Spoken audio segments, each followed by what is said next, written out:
Tuve un sueño muy extraño. Iba por un templo dorado, bajo cúpulas de cristal y a través de salas deslumbrantes, llenas de todas las cosas que uno pueda desear. Había obras maestras del arte humano, seres a quienes, a todas luces, no les faltaba de nada. Pero que parecían estar buscando algo.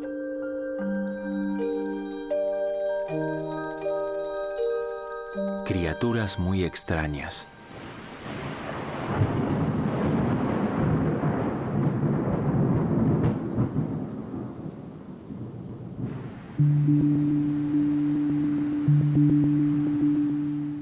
El mundo es un caos. Cuanto más se tiene, más se quiere. Tras el 11 de septiembre, el presidente Bush pidió a los americanos que se fueran de compras. Este cerebro siempre quiere hacer dinero. Lo llevo dentro. Lo haría aunque me abandonasen en medio del desierto. Siempre hay alguien que te dice, necesitas esto, necesitas aquello.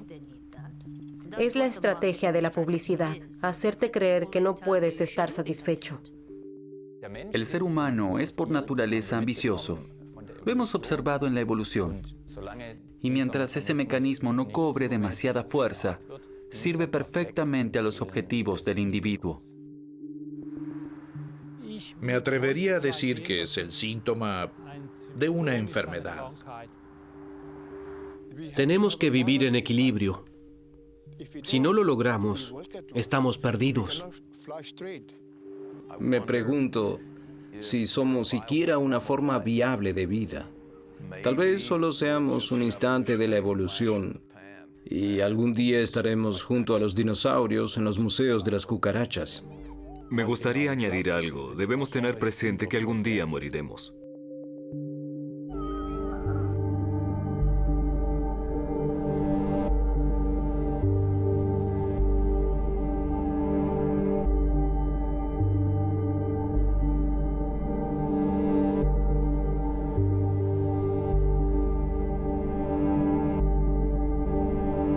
Siempre me he preguntado, ¿por qué somos así?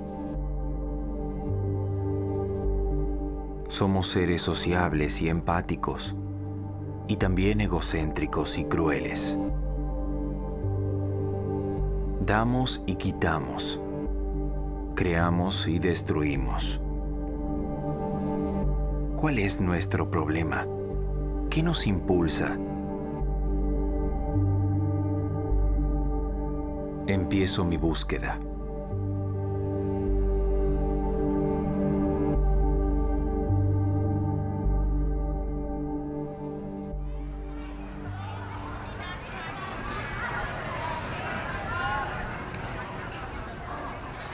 La humanidad se encuentra en una encrucijada, creo que histórica. La amenaza al medio ambiente es ya tan grave que nos obliga a intervenir. También nos deberíamos preguntar por qué hay siempre guerras y por qué hay tanta gente infeliz. Pero la única respuesta que se nos ocurre es seguir construyendo alegremente centros comerciales. Todo eso está vinculado a una desmesurada codicia y mientras no lo reconozcamos y planteemos soluciones, nos pondremos literalmente al borde del ocaso como especie.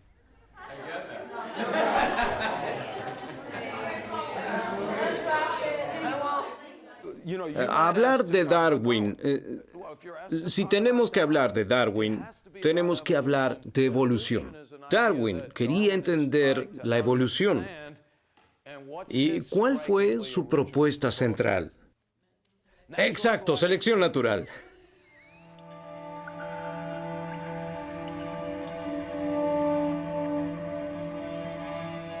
Desde el punto de vista de las características biológicas, Los seres humanos nos parecemos al resto de las especies.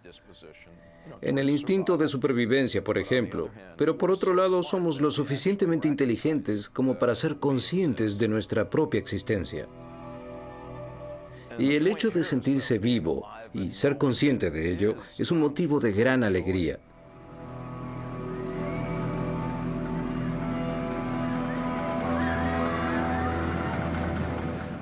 Por otro lado, acarreamos una terrible carga existencial. Si sabes que estás acá, también sabes que, como todo ser vivo, algún día dejarás de estarlo. Pero si estuviéramos todo el día pensando en eso, me voy a morir, si salgo fuera me va a caer un meteorito, el miedo nos paralizaría por el terror.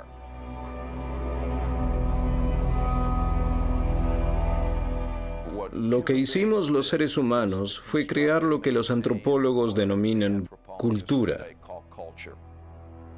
Y todas las culturas ofrecen alguna fórmula de inmortalidad. Las grandes religiones, en forma literal, con el más allá, el cielo, la reencarnación, o de forma simbólica, a través de la creencia de que vamos a legar algo a la posteridad.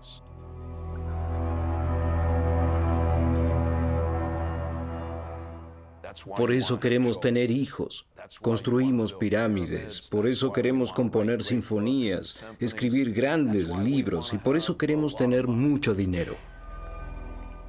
El ser humano siente el impulso de poseer muchas cosas, porque en términos psicológicos eso le sugiere que puede vivir eternamente.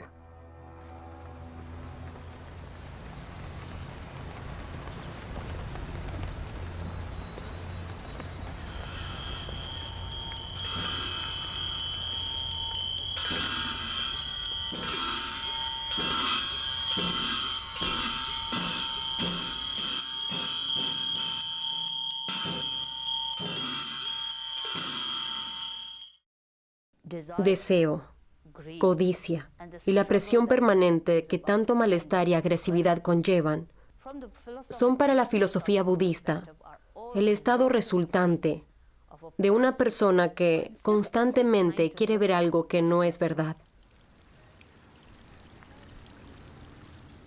Hablamos de 3 verdades fundamentales. La primera es que las cosas son transitorias. La segunda, el principio fundamental de todo, es el vacío, la vacuidad.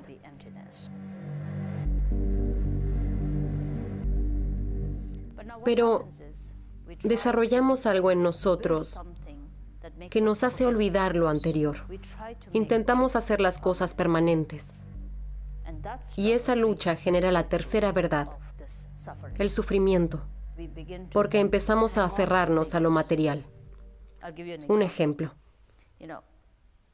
Tengo una camisa y siempre que voy de compras, compro otra camisa. Ya tienes 12 camisas en el armario, pero compras otra más, ya son 13. Solo para tener la sensación de que vas a vivir lo suficiente para usar las 13 camisas o incluso más. En el fondo, hacemos constantemente cosas para reafirmar nuestro impulso de inmortalidad, de seguir viviendo y de no tener que cambiar nada. Y esa lucha permanente provoca muchas neurosis, de las cuales la más grave es la codicia.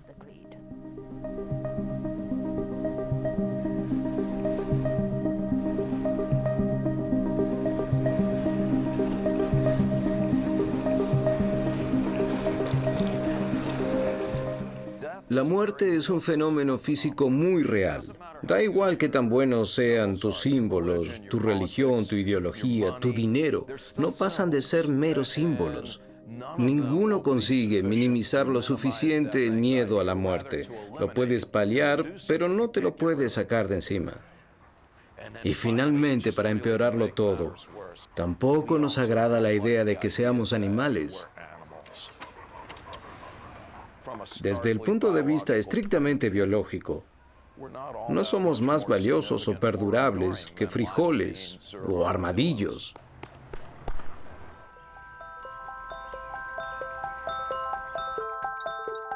El animal solo toma lo que necesita. El animal llamado ser humano, no.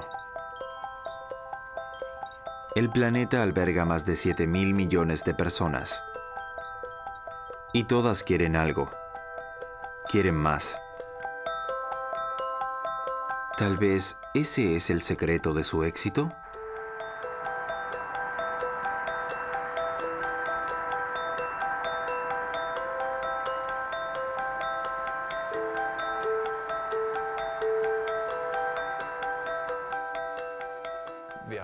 Fabricamos instrumentos para traducir la codicia en algo mensurable. Y por otra parte, para poner a personas en un estado de codicia. Esta es la prueba del globo. En ella medimos la predisposición al riesgo de la persona que participa en el experimento. Su tarea es inflar un globo todo lo que quiera. Cuanto más grande sea el globo, más alto será el valor alcanzado. En todos los intentos hay dinero en juego. El participante se arriesga cada vez que infla el globo a que estalle y pierda su dinero. Lo que queremos demostrar es que personas con una fuerte inclinación a la codicia arriesgan más en este experimento y siguen inflando el globo más tiempo que otros participantes. También comprobamos que personas predispuestas a la codicia muestran una reacción cerebral diferente. En esta gráfica vemos la respuesta de nuestro cerebro a la recompensa y también al castigo. Cuanto más acentuada sea la codicia en un individuo, más débiles serán las señales de castigo. En ese sentido, lo interesante es que ese estado es el que quieren seguir teniendo esas personas. Un fenómeno interesante, plasmado en los experimentos clásicos de Olds y Milner sobre cómo funciona la dopamina en el cerebro. Si se aplican a ratas electrodos exactamente en esa región de su cerebro y se las induce a estimular por sí mismas el mecanismo de la dopamina apretando una tecla, ocurre que oprimen esa tecla hasta matarse. Y ese es probablemente el mecanismo biológico que explica el porqué de la avaricia excesiva.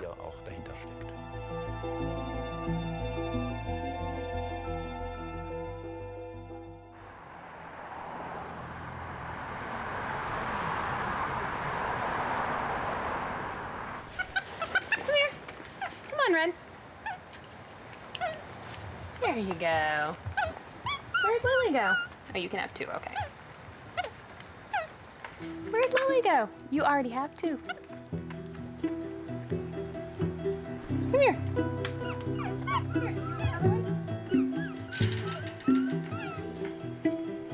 La mayoría de los primates son muy sociables, pero estos son inusualmente tolerantes en todos los aspectos.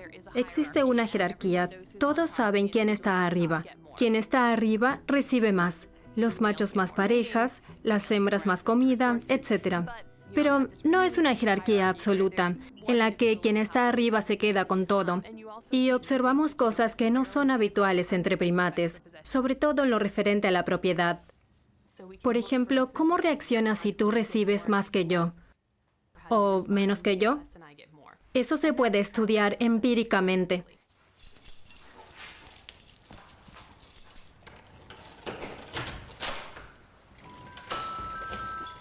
Hey guys. How are you? El experimento en sí es muy sencillo. Dos simios sentados uno al lado del otro reciben tareas fáciles alternativamente. Se les da una piedra, la devuelven y como recompensa obtienen algo de comer. Lo interesante es cómo reacciona uno de ellos que recibió un trozo de comida poco atractivo cuando ve que el vecino obtuvo algo mucho mejor. ¿Nala? ¡Mira! ¿Ves esto?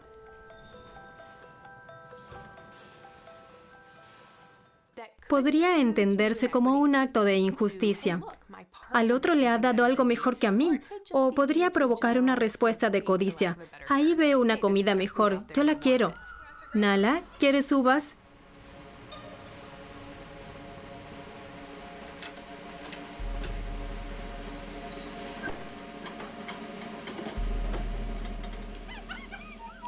Desde el punto de vista evolutivo, el comportamiento que denominamos codicia, definido como la recolección de la mayor cantidad posible de recursos, es importante.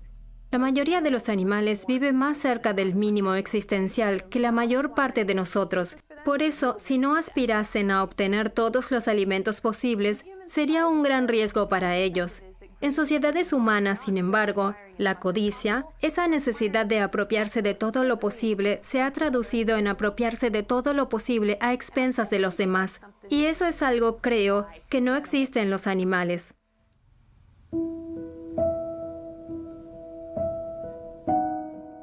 Narciso llegó un día a un manantial tan cristalino que podía reflejarse en él como en un espejo.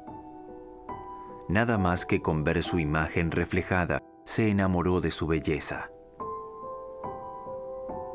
También nosotros solemos vernos como el ombligo del mundo. El individuo es cada vez más importante.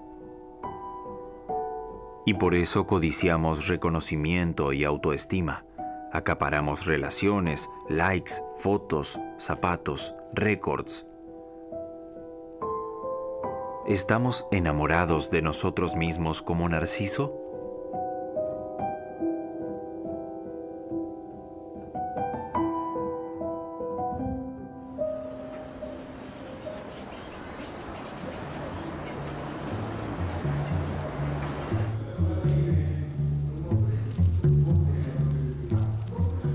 Tener éxito en los negocios es un arte.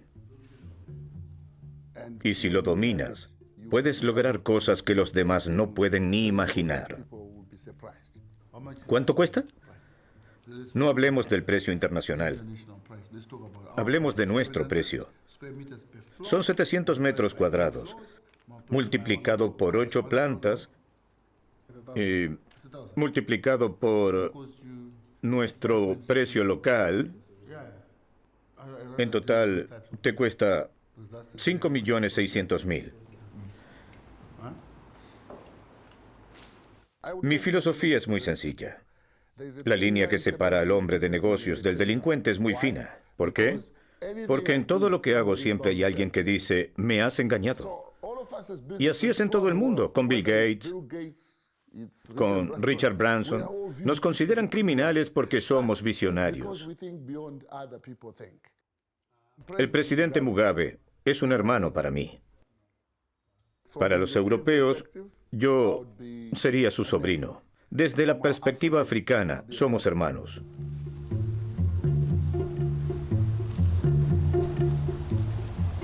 No necesitamos un mundo lleno de gente criticando. No los necesitamos.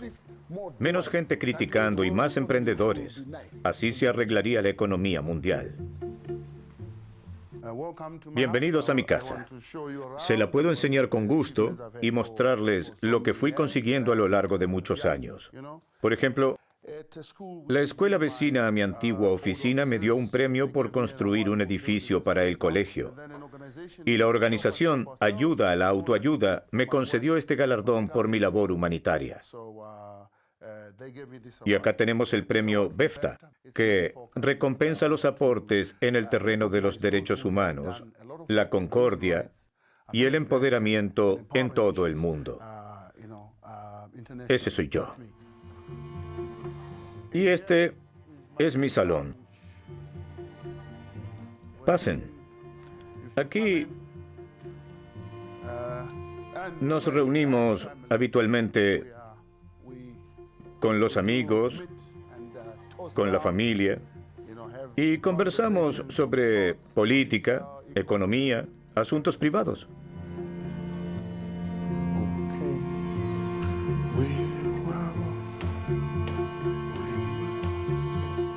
La casa tiene un helipuerto en la azotea, y cuando hace frío, podemos encender aquí la calefacción. Este cuarto se llama el comedor de Mugabe.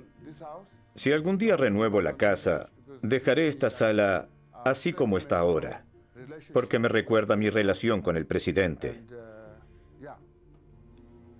El hombre que no se deja sobornar.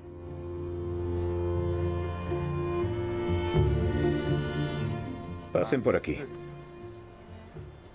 No olvido mi pasado, mis raíces. Empecé vendiendo verdura. Dormía en el suelo, en granito, con una miserable frazada en el piso y otra por encima. Pero eso es historia. Por eso me gusta mostrar lo que tengo. Tengo que vivir bien.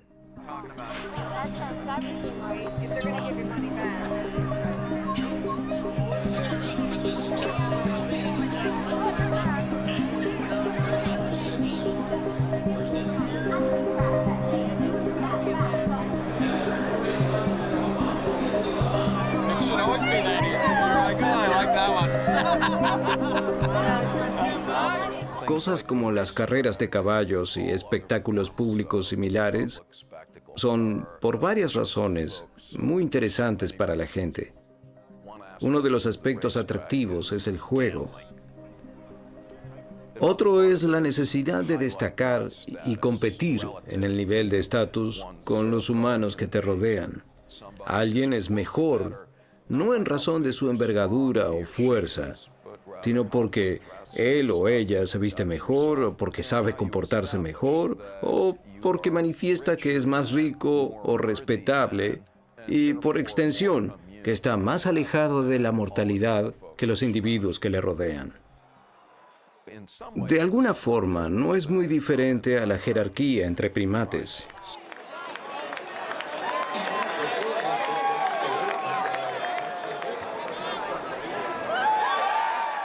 Nos encantan los héroes y por eso intentamos ser el mejor en algo, aunque solo se trate de ver quién come más hot dogs en 10 minutos.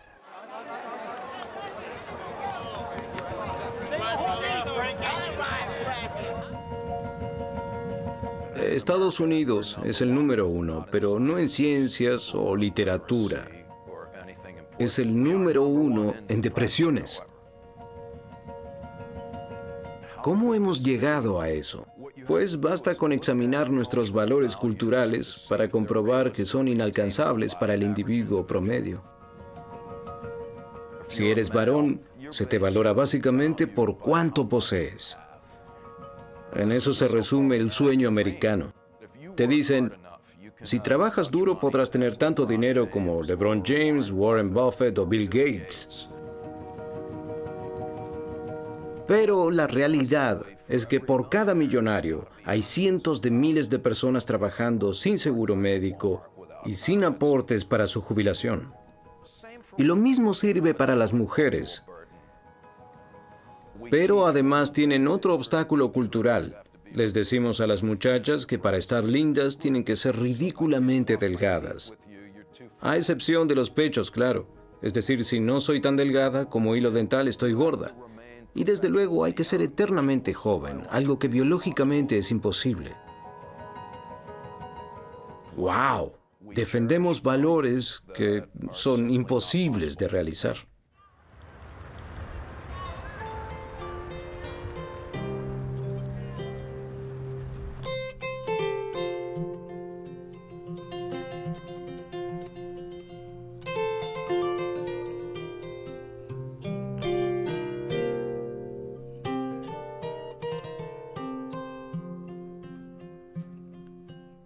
Si quieres ser honesto en tu vida con el mundo, debes desprenderte de todos tus yoes. Y con yoes me refiero a soy esto, soy aquello, sé hacer esto y lo demás allá. Oh, sí, hice esto el año pasado. Lo sé hacer mejor que usted. Todo gira en torno al ego.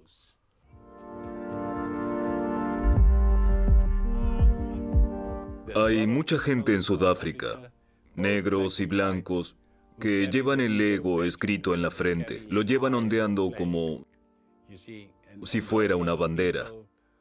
Y esos van a ser los futuros burócratas de este país.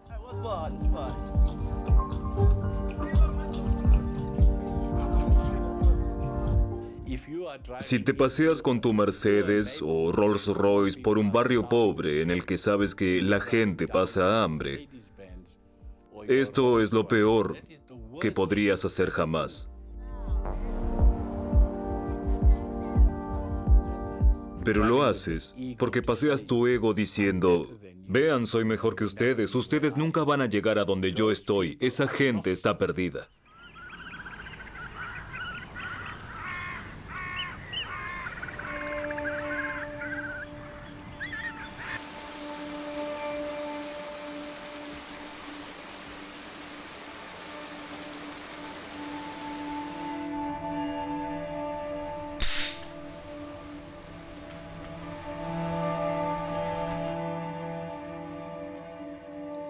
Si defiendo que debo reafirmar mi yo, eso solo se puede lograr apoyándose en la codicia. Es decir, apropiándome permanentemente de algo que refuerce ese yo. Pueden ser cosas materiales, o pueden ser emocionales, o planteamientos.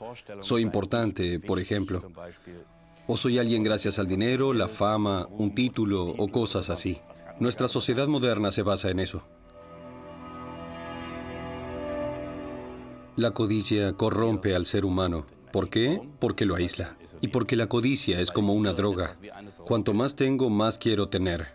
Porque lo que ya tengo no sacía mis ansias. Es decir, no es lo que ya tengo lo que me satisface, sino el impulso permanente a tener más. Y eso es algo que las religiones llevan percibiendo desde hace siglos. Esa ansia que, por decirlo así, está en el ser humano y que lo corrompe.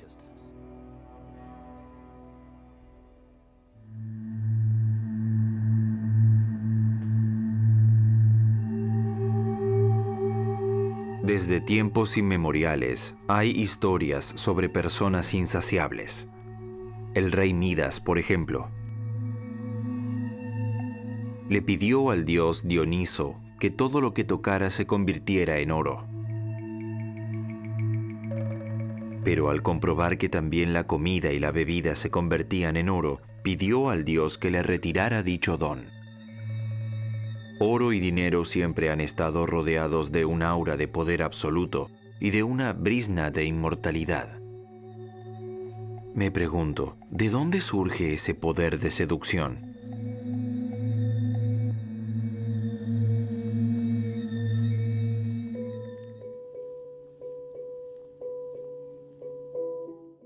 Me decidí por la carrera en el sector bancario. Soy auditor de cuentas titulado y trabajé para el banco Julius Baer en Zúrich y luego en las Islas Caimán, uno de los denominados paraísos fiscales.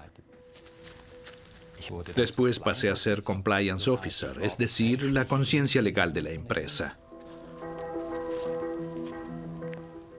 Se te inculca una cierta codicia. En mi caso no lo puedo negar. Todo lo cuantificas en dinero. Llevas el símbolo del dólar en los ojos y en el corazón. Y llega un momento en que es lo único que importa. Lograr el mayor beneficio posible y sin que te atrapen. Esa era la lógica con la que también yo me desenvolvía, desde luego.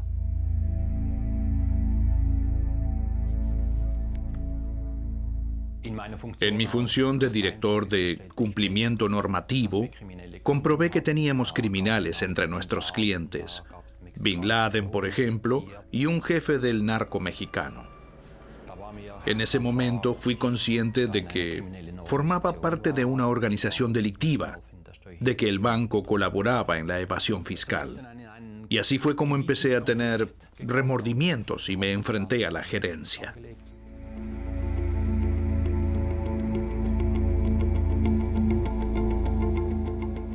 Fuimos amenazados. Tuve que salir con mi familia precipitadamente de las Islas Caimán. Hay empleados de banca suizos que incluso fueron asesinados en las Islas Caimán. Salirme del sistema fue, hasta cierto punto, una cuestión moral. Pero adquirió más importancia cuando comprobé que el sistema se ponía en mi contra, con amenazas que recibí en las Islas Caimán cuando me despidieron. Luego volvieron a amenazarme. Me dijeron que si denunciaba al banco, el banco me destruiría. Más tarde, el banco puso detectives para que nos vigilaran. Me seguían en el camino al trabajo. Cambié la ruta habitual y también el horario de trabajo. No soportaba ver autos negros. Tenía miedo. Llegué a pensar en el suicidio. Querían volverme loco. La Fiscalía Federal disponía de toda la información, pero no hizo nada. Es un problema político, porque los clientes con actividades delictivas se inquietan, notan que son vulnerables. Y bajo esa lógica, no se procede contra el banco, sino contra la persona que sacó la verdad a la luz.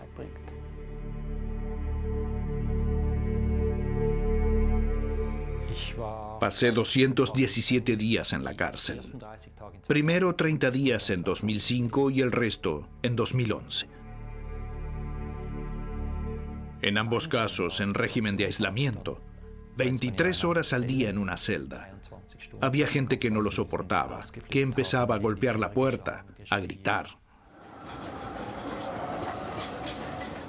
Suiza, y en realidad todos los países, protegen sus vacas sagradas. Y la vaca sagrada de Suiza es el secreto bancario. Y por eso, en mi caso, no se investigó a la banca Julius Baer, a pesar de que la Fiscalía Federal sabe que ayudó a engañar a la Hacienda estadounidense. La Fiscalía no lo investiga por motivos políticos.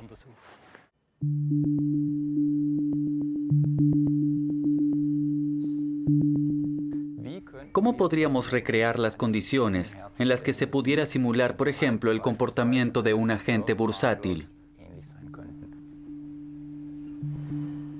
Con la resonancia magnética analizamos la actividad cerebral de los participantes en el estudio.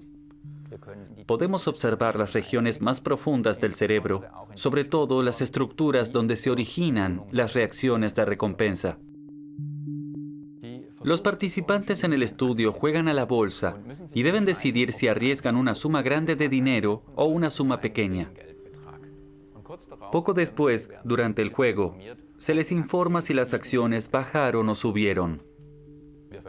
Y comprobamos que personas especialmente ávidas muestran escasa actividad en las regiones cerebrales donde habitualmente se reacciona al castigo y pérdida de dinero.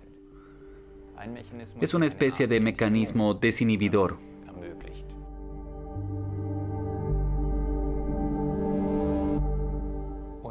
Teniendo en cuenta que una persona normal suele tener un comportamiento cauteloso, para la industria financiera es naturalmente mejor si sus empleados tienen una actitud más atrevida. Y eso se puede lograr con bonificaciones o una determinada selección del personal. La siguiente crisis financiera es solo cuestión de tiempo.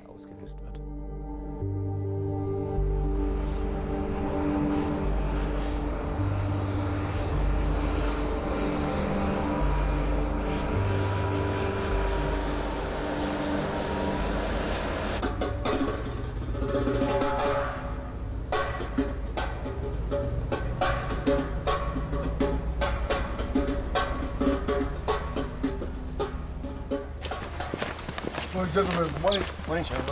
Yeah, Pedro, what's your name? Junaid. Okay, Junaid. Morning, Shankar. How are you? What's your name? Craig. Okay, thank you very much. Let's go.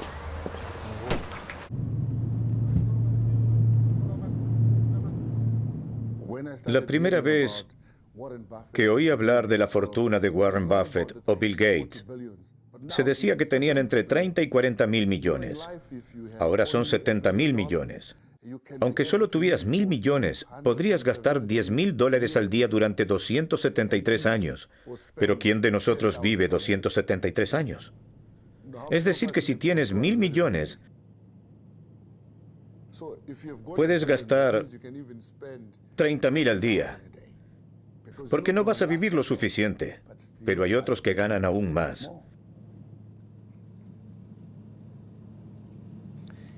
Nadie puede decir, no quiero ganar más.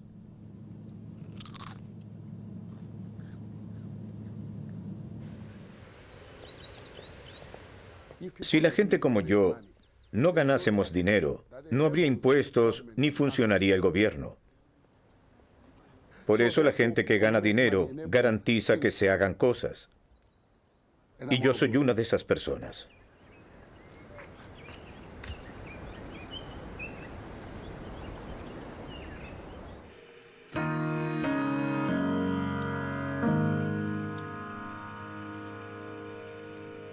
más crecimiento, más bienestar, más felicidad. Eso nos prometen quienes aseguran querer nuestro bien. ¿Y nosotros? Nosotros queremos creerlo, lo aceptamos. ¿Compramos nuestra felicidad?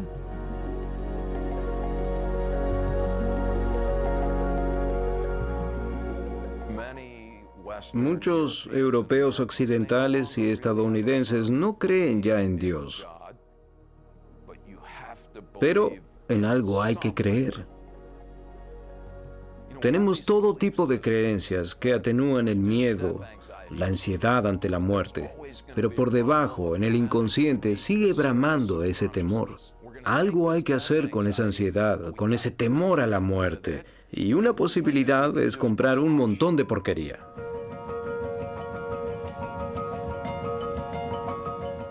Antes de que aprendas a hablar, ya te están bombardeando con publicidad. El logo de Nike o el de McDonald's los tenemos incorporados al subconsciente. Nuestros niños crecen en un mundo completamente diferente al mundo en el que usted y yo crecimos. Y sus cerebros se conforman de acuerdo a eso.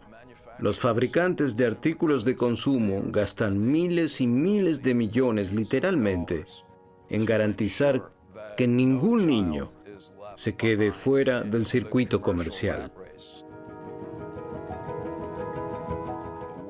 Hasta cierto punto no nos diferenciamos mucho de las amebas. Nos atrae todo lo que promete vida y placer. Y nos da miedo o nos repele todo lo que amenaza ese estado de cosas. Zapatos. Zapatos. Por todos lados, zapatos. A veces ya no quieres llevarlos más, pero no los tiras. Estos, por ejemplo, nunca me los puse. Llevan 3 años por ahí. Y aún están sin estrenar. Igual que estos. Nuevos. Son zapatos de diseño. No quiero límites. En la Biblia, en el Génesis, se dice, y serás Señor sobre todas las cosas. Eso me da fuerzas. En la Biblia no hay pobres. Ninguno. Abraham, Moisés, todos son ricos. La Biblia no habla de pobreza. La Biblia es la gran máquina de dinero. En cada versículo se habla de dinero. Eso es algo que la gente debería tener en cuenta. Me alegro mucho de que haya algo así.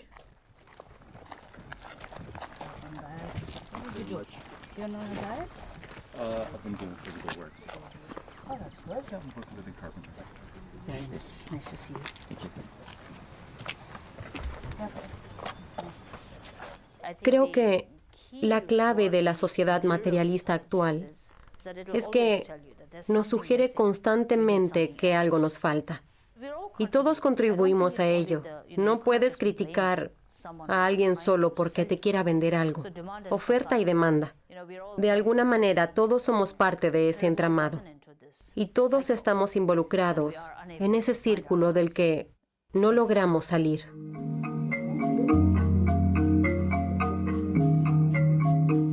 Supongamos un periodo de 24 horas, pues durante 23 horas y 55 minutos, Samsara no para de repetirte, escucha, te falta algo.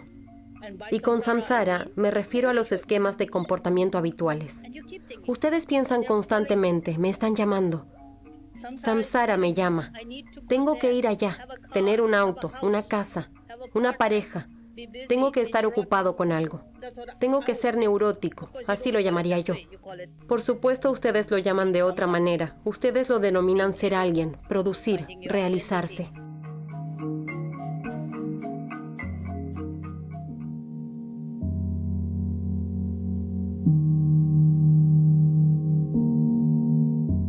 Cuando uno está insatisfecho, quiere más.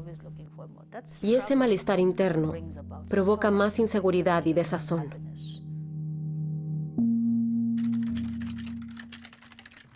Una de las razones por la cual la gente compra tantas cosas es que produce satisfacción.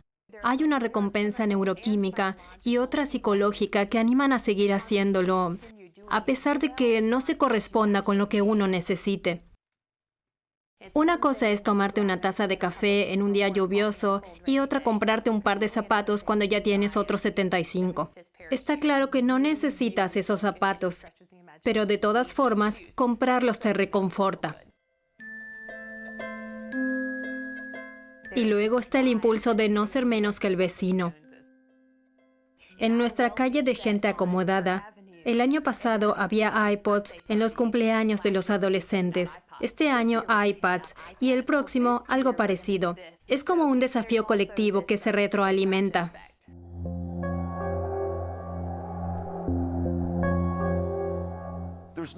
No hay nada malo en ser consumidor. Para seguir vivos hay que consumir cosas. Pero nos estamos ahogando, literalmente, en chismes que nos aprisionan como en una jaula dorada. Hemos acabado consumidos por el consumo. Y seguiremos comprando cosas hasta que arda la última gota de petróleo. Es una perspectiva muy inquietante. Un proverbio de Flandes asegura que el mundo es un montón de heno del que cada cual se lleva lo que puede. El ser humano desea tener, poseer. Me pregunto si eso es posible sin quitarle algo a otros.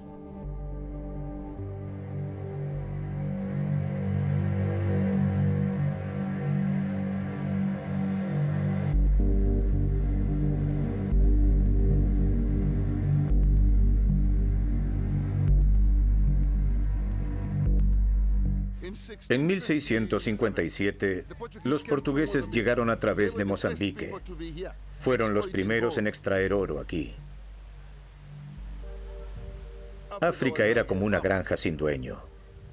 Cualquiera que llegaba podía abrir una mina y llevarse todo lo que le daba la gana. Imagínese, un país 10 veces mayor que Zimbabue fue colonizado por una sola persona, un rey, en Bélgica, que decidió que ese inmenso territorio, el Congo, era su hacienda. Fue una injusticia enorme para toda África.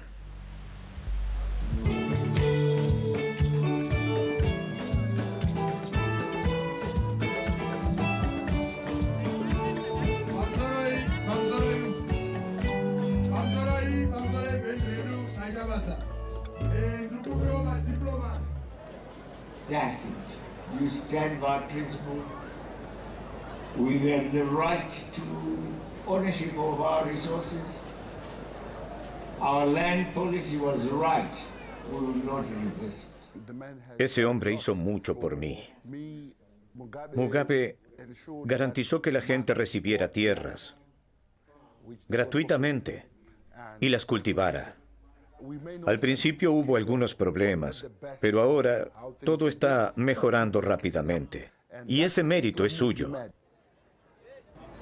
All the people must be equal, must be treated equally.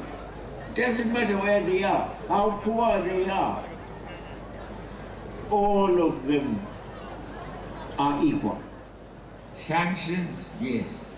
They may destroy my body, make me hungry, but they will not destroy my stand on the principle that colonialism is wrong, that Zimbabwe should never be a colony again.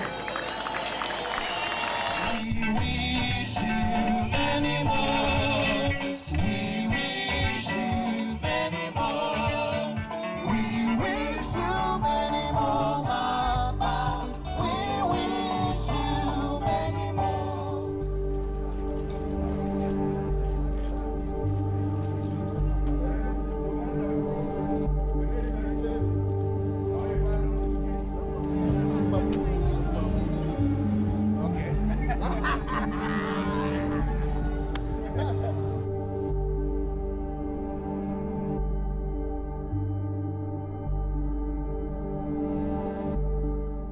Cuando los misioneros cristianos llegaron a África, ¿cuánto tiempo llevaban ya los africanos en ese continente? Desde siempre fueron nuestros primeros antepasados.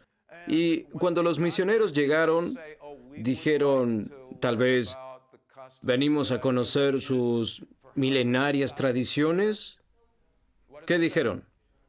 Ahora ustedes son católicos o los matamos. Dijeron simplemente, no hay más que hablar. Obedezcan. Ustedes ahora son católicos y basta.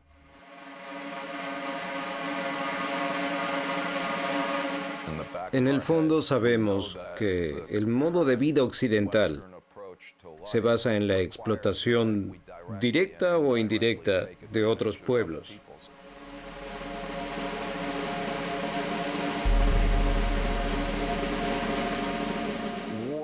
Guerras y comercio siempre fueron de la mano. Nuestros hábitos de consumo exigen el sometimiento involuntario de una gran parte del resto del planeta. Ser estadounidense está estrechamente unido a la posibilidad de comer bananas o tomar un café cuando lo desees. Bien, para que eso sea posible, necesitamos gente que cultive bananas y café. Gente que tal vez desearía plantar, además, otras cosas.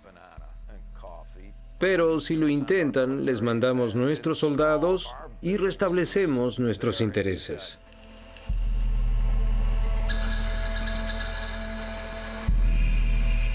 El ejército y los líderes de las 500 corporaciones más grandes del país forman directa y simbólicamente una alianza indisoluble.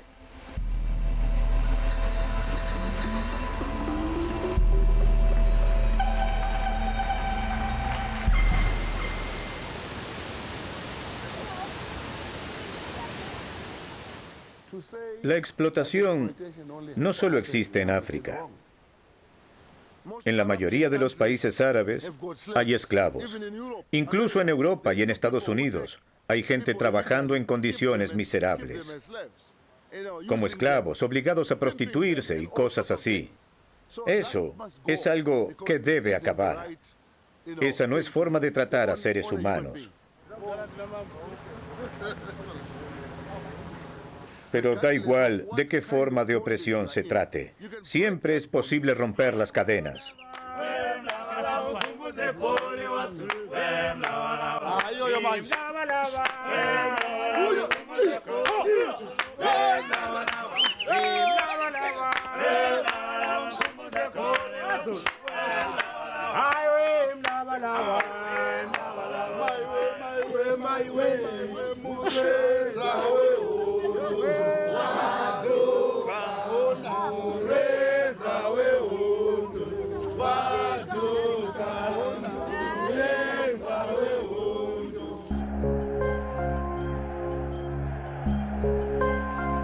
En el mito bíblico de Babel, los habitantes de esa ciudad pretendieron construir una torre que llegara a los cielos. Una soberbia que Dios castigó con un caos de idiomas. La Torre de Babel, ejemplo de delirios de grandeza y desmesura.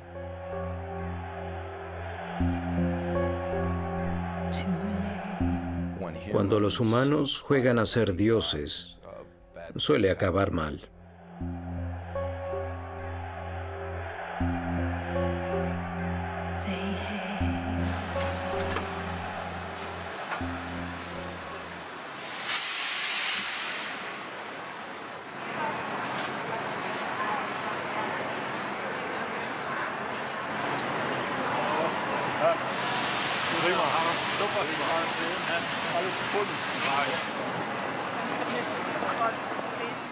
Rudolf Elmer comenzó en la banca Bear en 1994 y relativamente pronto se tropezó con asuntos extraños que intentó plantear a la gerencia. Quería saber si todo era legal y esa actitud no gustó a la dirección de la banca Bear. Fue despedido y luego empezó su actividad de informante, entregando a las autoridades suizas un CD con documentación fiscal.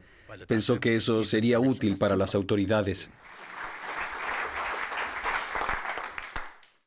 Me gustaría hablar sobre deslocalización financiera, sobre offshore, un término que no incluye solo paraísos fiscales, sino también y sobre todo estructuras de ocultamiento y encubrimiento. Ahí ven la Oakland House en las Islas Caimán, sede de 19.000 sociedades. El presidente Obama dijo una vez, o es el mayor edificio del mundo o el mayor escándalo fiscal. Bueno, el mayor edificio del mundo no es. Se calcula que hay escondidos 21 billones de dólares, tal vez 31 billones en estructuras offshore.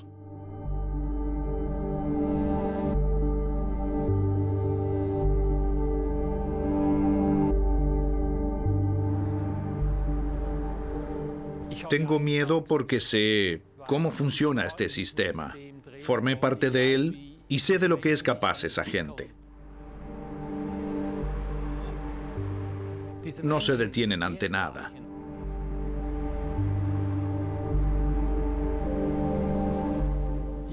Me convertí en un enemigo del capitalismo porque veo el daño que causó en el mundo. Occidente se enriqueció enormemente a costa del tercer mundo. Y en mi opinión, se enriqueció de una forma inhumana. Y quienes ostentan el poder van a intentar, por todos los medios, mantener el sistema tal y como hoy es.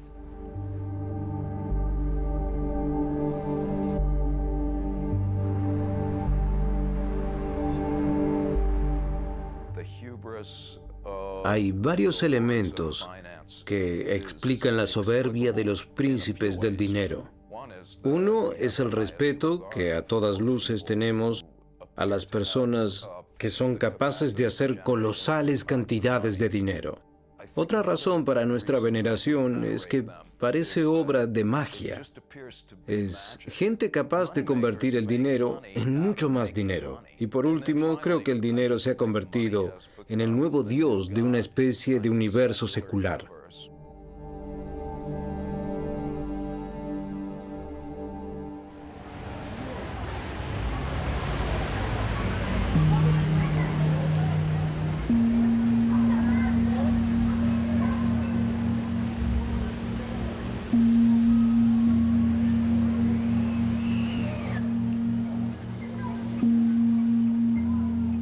No estoy diciendo que la gente no debe hacerse rica.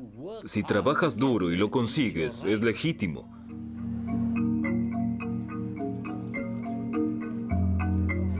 Pero hay algunos que no se preocupan por nada, que toman todo lo que pueden. Y eso causa muchos problemas.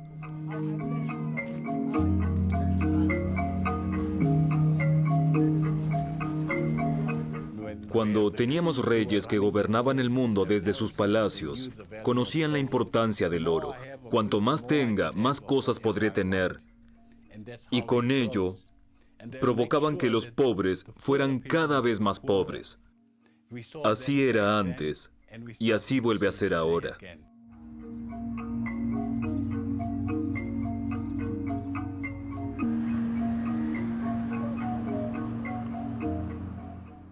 Los pobres que viven rodeados de pobres no suelen sufrir depresiones. Pero la pobreza, en directa vecindad con riqueza desmesurada, provoca depresiones y malestar.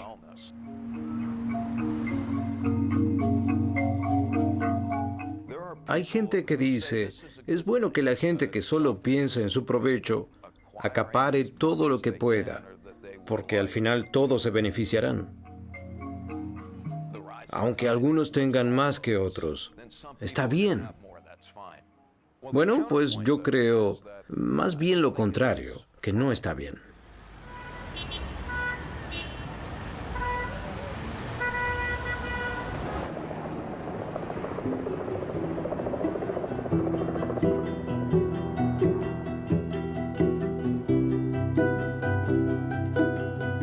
Me pregunto si tal vez el ser humano no es solo un error evolutivo, un ridículo experimento de la naturaleza en un minúsculo planeta azul.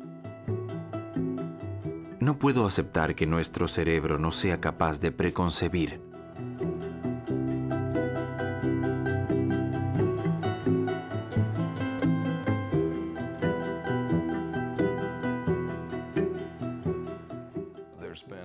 Hubo grandes civilizaciones como la maya o la azteca que implosionaron en algún momento.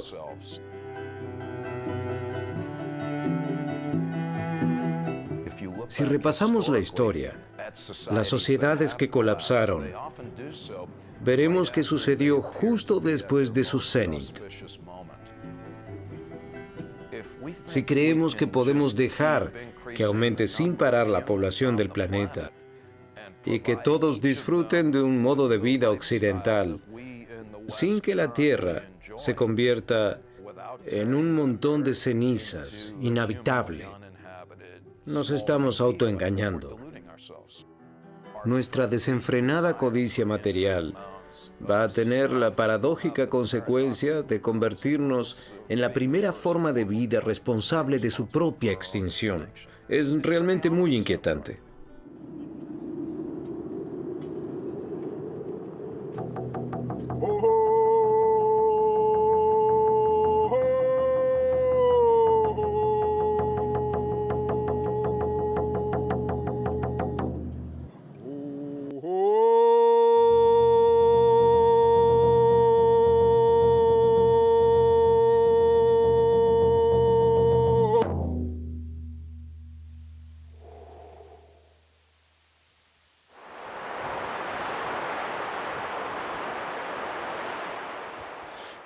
Esta es la zona cero del cambio climático. Estamos lo más cerca posible del gran deshielo. Aquí está ocurriendo. En 1978 hablé en nombre del Consejo de Ancianos en las Naciones Unidas. Les hablé del alarmante deshielo de los glaciares. Al final, cuando terminé, me ovacionaron y me dijeron: Angang, eres un elocuente joven esquimal. Pero nadie escuchó el mensaje.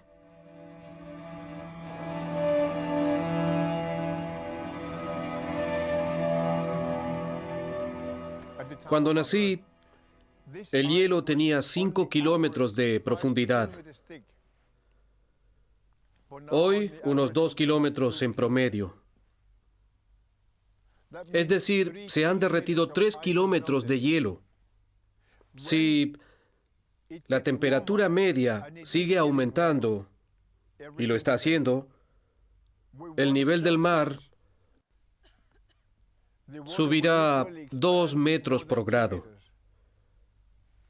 Hamburgo está apenas 75 centímetros sobre el nivel del mar. Londres, a menos de 1 metro. Quería que vieran los grandes glaciares y que sintieran su energía.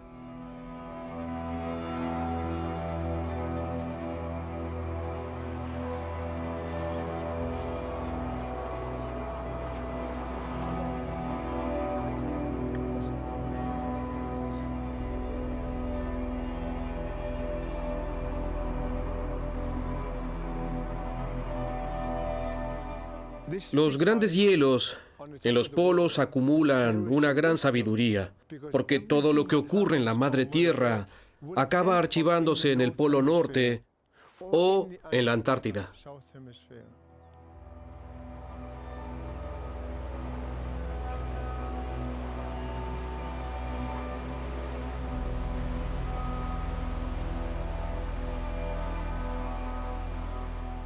Todos los rostros y formas nos están contando algo.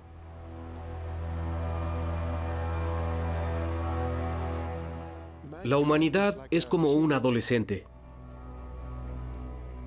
No se preocupa del mañana. Este hielo se derretirá a lo largo de su vida. La mayor parte habrá desaparecido antes de que usted alcance mi edad.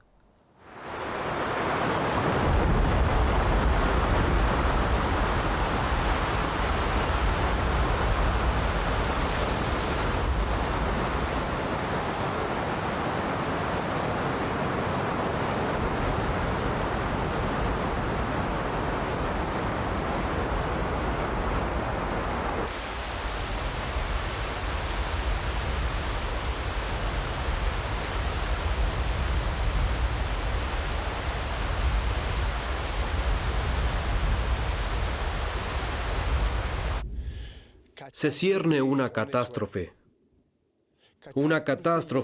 inimaginable.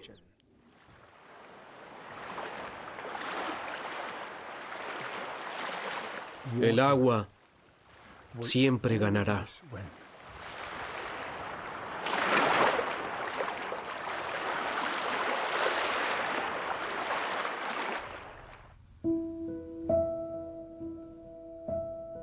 Prometeo robó el fuego a los dioses para dárselo a los humanos.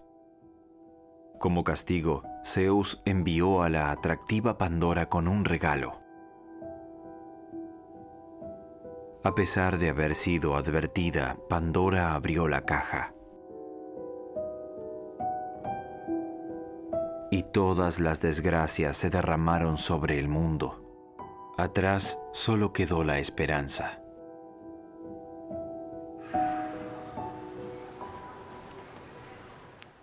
La humanidad tiene motivos para estar orgullosa de algunos de sus logros. Ya hemos superado grandes dificultades después de entender las causas que las producían.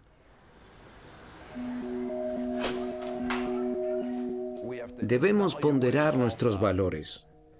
Las cosas importantes para mí lo son porque soy un muñeco cultural de carne y hueso que se mueve al son que marca la sociedad. ¿O me he preguntado seriamente lo que quiero y por qué hago lo que hago? Es decir, uno puede desesperarse y darse por vencido, o puede hacer algo con pasión y convicción.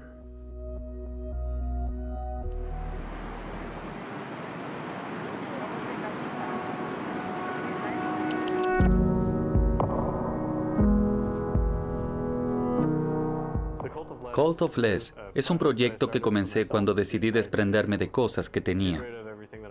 Me había dado cuenta de que cuanto más cosas acumulaba, menos feliz era. Cuando viajaba notaba que no extrañaba nada de lo que poseía. Y cuando regresaba, no sabía siquiera qué cosas eran. Así que decidí desprenderme de ellas. Creé una página web, Cult of Less, en la que puse una lista de todo lo que quería desprenderme con descripción y precio. Y a lo largo de un año, fui quitándome de encima todas las cosas. Mi objetivo era que el resto cupiera en 2 maletas y 2 cajas. Mi principio era que si no recordaba cuándo utilicé algo por última vez, debía deshacerme de ello. Para mí no es importante qué es lo próximo que voy a comprar, sino qué es lo próximo que voy a hacer o a dónde voy a ir.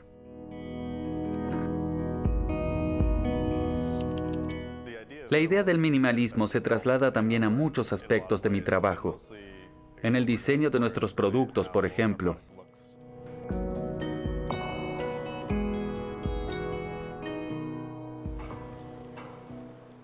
Para mí, riqueza no es sinónimo de propiedad o de dinero en el banco, sino de vivencias. Eso es lo importante. O las relaciones con amigos. No hay nada mejor que una buena amistad. Así que es más lógico invertir en eso que en un sofá nuevo para el salón o cosas así. Es difícil de describir cuando sientes que eso es lo que tienes que hacer, pero en mi caso fue así.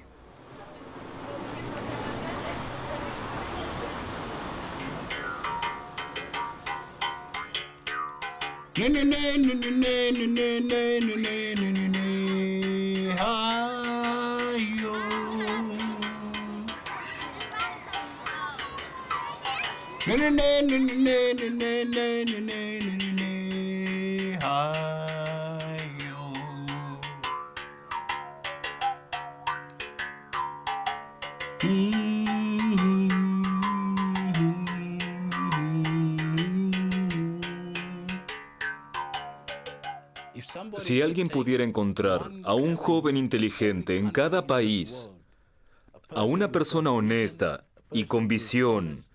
Y si cada gobierno dejara a esa persona escogida de la sociedad ser presidente por un día, se notaría una gran diferencia.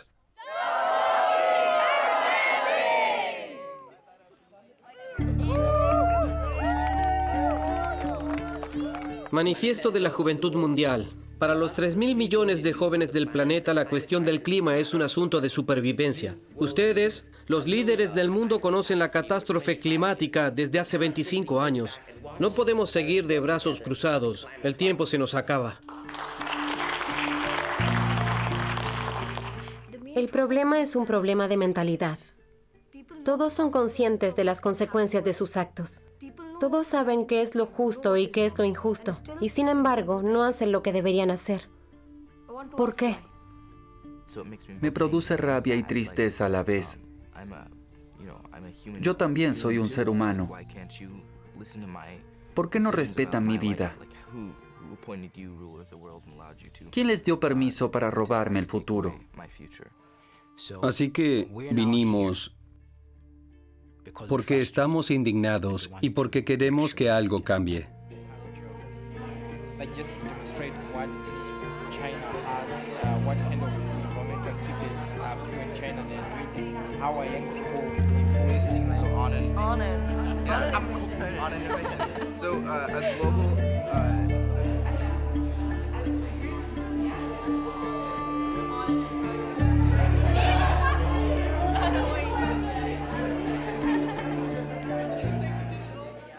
El 70% de los habitantes de Malawi son jóvenes. Si los jóvenes no actúan ahora, entonces, ¿cuándo? En Hong Kong, cada vez hay más jóvenes que quieren cambiar la sociedad ellos mismos. México, por ejemplo, tiene mucho petróleo. A los políticos pues les importa el dinero que genera ese petróleo. Entonces no les importa que se sobreexplote el mar, que se derrame el petróleo y mueran muchas especies. No les importa cuánto tengan que gastar, cuánto tengan que invertir, si al final la recompensa va a ser mejor, aunque para el pueblo mexicano no le llegue nada. Siguen llevándose todo lo que pueden. Es codicia. La gente está desorientada y no entiende qué pasa. Si aprendiera otras cosas, tal vez podría romper el círculo vicioso. Podría mirar su vida y decir: Dios mío, mi vida no era tan buena, a pesar de todas las cosas que tenía.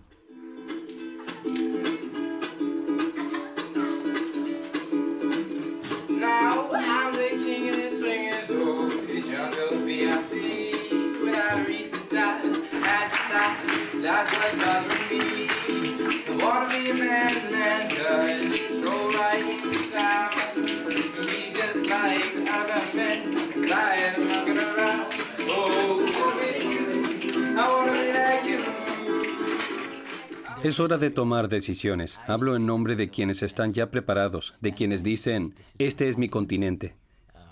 Y aún no es tarde.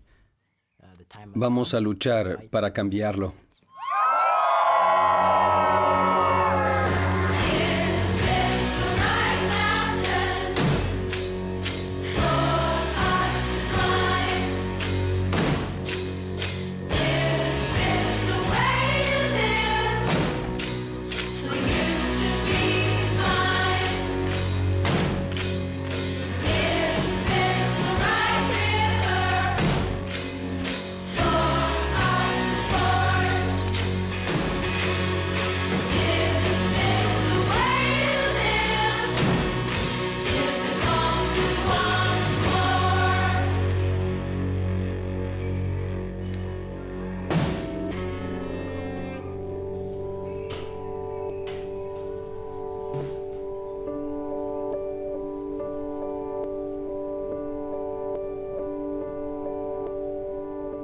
El ser humano parece ser el único animal para quien el estar sin más carece de valor.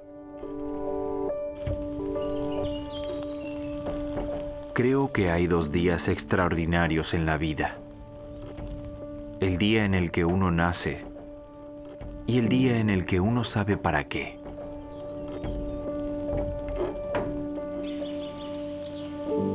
¿Qué es importante?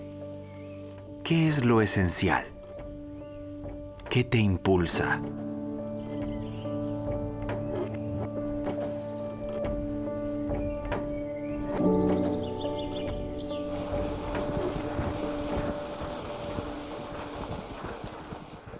Creo que la felicidad está muy sobrevalorada. No deja de ser algo importante, claro. Pero la felicidad en sí no implica que la vida tenga sentido y no impide que nos conformemos con trivialidades.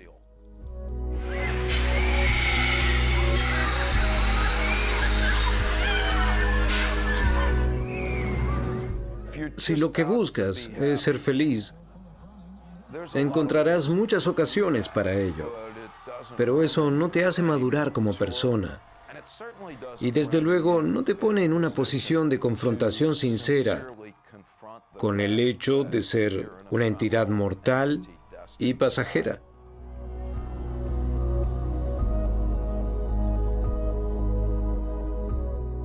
Creo que hay cosas en la vida más importantes que aspirar a la felicidad. Claro que necesitamos cosas. Me gustan los zapatos, mi bicicleta, mi casa. Pero como dice Mary Poppins, tener lo suficiente es una fiesta.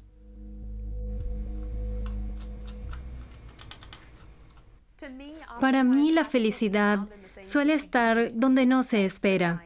Para darle un ejemplo, hace poco iba caminando con mis hijos por el parque cuando encontramos un montón de luciérnagas, de bichitos de luz. Pasamos 45 minutos felices jugando con las luciérnagas.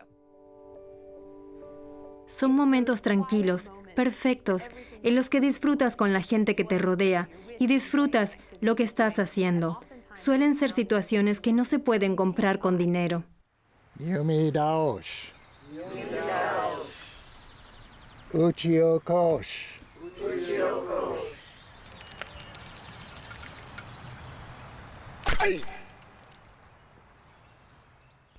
El budismo florece, sobre todo en sociedades con un materialismo y un consumismo excesivo, donde las personas se dan cuenta de que todo eso no es la respuesta a la búsqueda de la felicidad y la paz.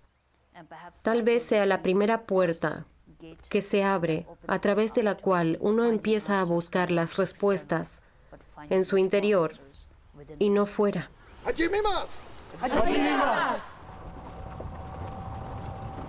Uno siempre está al volante. Puedes decidir si vas por el sitio correcto o equivocado. Y por eso la propia percepción y conciencia de uno mismo adquiere una gran importancia. Creo que la felicidad se encuentra donde hay sencillez y paz interior. Hay que pasar por la escuela del miedo para ser en algún momento una persona madura. Hace falta valor para decir, esta entidad que soy yo, que ayer estaba aquí y hoy está aquí, tal vez ya no esté aquí mañana. Y seguramente no va a estar en un futuro indeterminado. Para eso hay que tener coraje.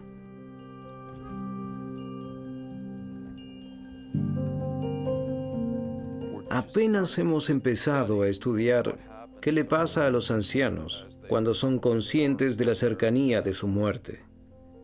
Hay gente que se vuelve más generosa y sabia. La cuestión es cómo metemos esa sabiduría en una botella, metafóricamente hablando, y se la damos a beber a los adultos más jóvenes. Tenemos que dejarnos llevar.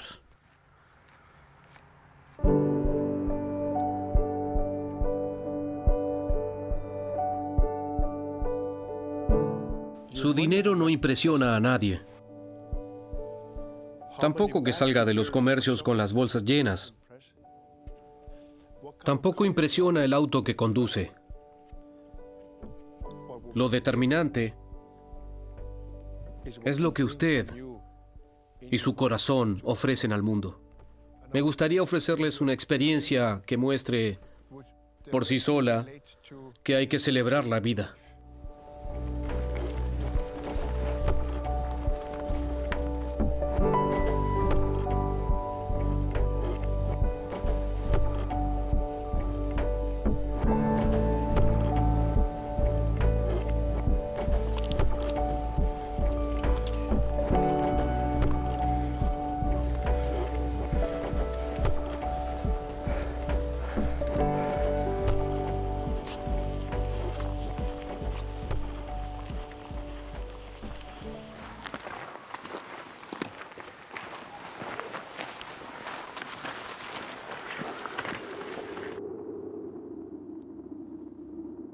No sé si pueden sentir la energía. Ese es el sol de medianoche. Y allá está la luna llena, justo enfrente. Ho ho! Ho ho! Ho ho!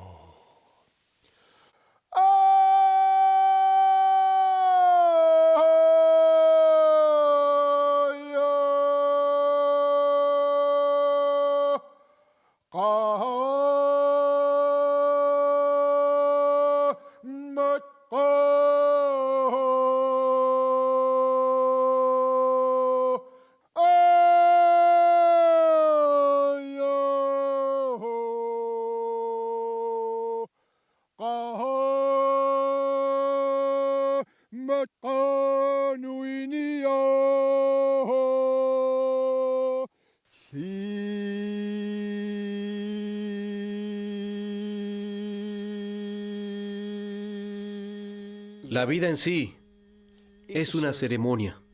Por eso tienes que recrear tu ceremonia de celebración de la vida. Esa es la clave del cambio.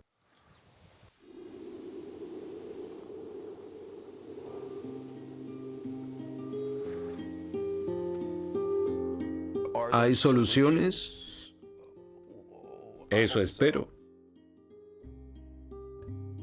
La codicia es un cóctel complicado de fuerzas que también permitió alimentar la creatividad, la innovación y los descubrimientos. Por otro lado, toda innovación trajo secuelas imprevistas. Es a la vez bendición y maldición. Somos probablemente la primera especie que se enfrenta al problema, y la evolución no ofrece soluciones a problemas que aún no existen. La evolución va a ciegas, no planifica y no se ocupa de consecuencias morales. Tenemos principios morales, y todos los conocemos, pero hemos dejado de practicarlos. Ese es el problema. Hay que respetarlos, aunque sea duro a veces. Debemos ser conscientes de que todo lo que hacemos, todo lo que decimos y pensamos, está interrelacionado con la vida de los demás e influye en ella. Si lográsemos desarrollar ese estado de conciencia, la vida humana podría ser el regalo más valioso y más lindo para cada uno de nosotros. Albert Camus escribió algo que me gusta mucho. Dijo, si haces las paces con la muerte, todo es posible.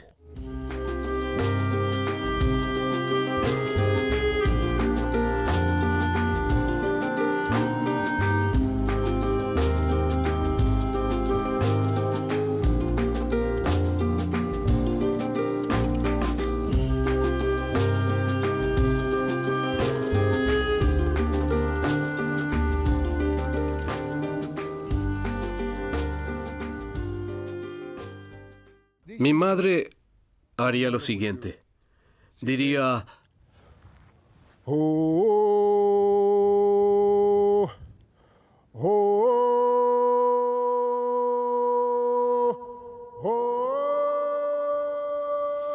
Sammaq ummatinniittoq aappat Tawa illit uangalu. Ilisamasarpassuagut pitsaasumik atorsinnaavagut.